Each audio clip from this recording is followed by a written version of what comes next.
Une nouvelle infection par une tique a fait son entrée au Québec en provenance des États-Unis. On a identifié un premier cas de la fièvre pourprée des montagnes Rocheuses en Estrie.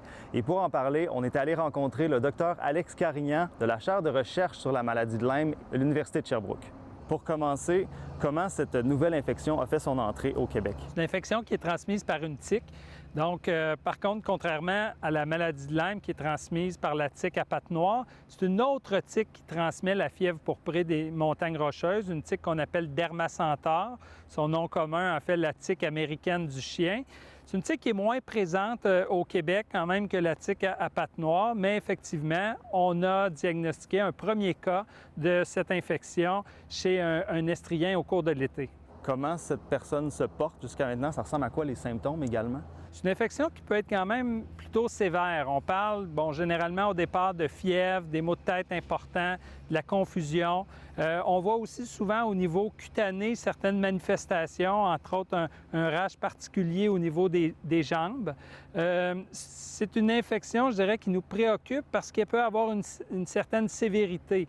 Il y a plusieurs décès qui ont été rapportés à la suite de cette infection-là. C'est donc la raison, je pense, qu'il est important de sensibiliser, entre autres, les professionnels de la santé sur sa présence maintenant au Québec. C'est une infection qui se traite. On parlait tout à l'heure du patient. Heureusement, il a très bien répondu au traitement antibiotique.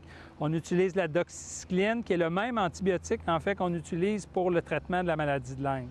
Quand une tique de la sorte, une tique qu'on connaît moins, arrive sur notre territoire, est-ce que ça arrive par compte-gouttes? Est-ce que ça arrive par une vague? Comment est-ce qu'on doit s'inquiéter d'en voir de plus en plus ici? Ma collègue Jade Cabana, qui travaille à l'Université Bishop, qui a mis sur pied le projet ITIC, suit de très près, en fait, l'arrivée des tiques.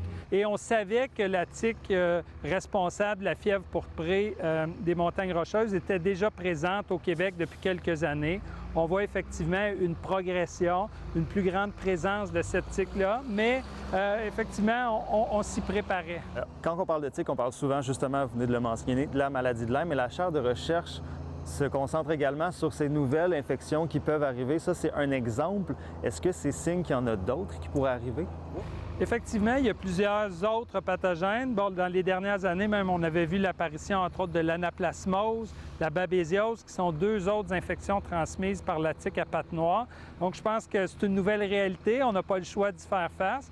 Ça ne m'inquiète pas. Par contre, je pense que c'est important d'en parler. Je suis heureux qu'on en discute aujourd'hui pour sensibiliser à la fois la population, mais les gens dans le milieu de la santé, pour vraiment s'assurer qu'on a une prise en charge qui est adéquate de nos patients. Merci d'avoir été avec nous et de nous avoir éclairé un peu plus. C'est un grand plaisir. Merci.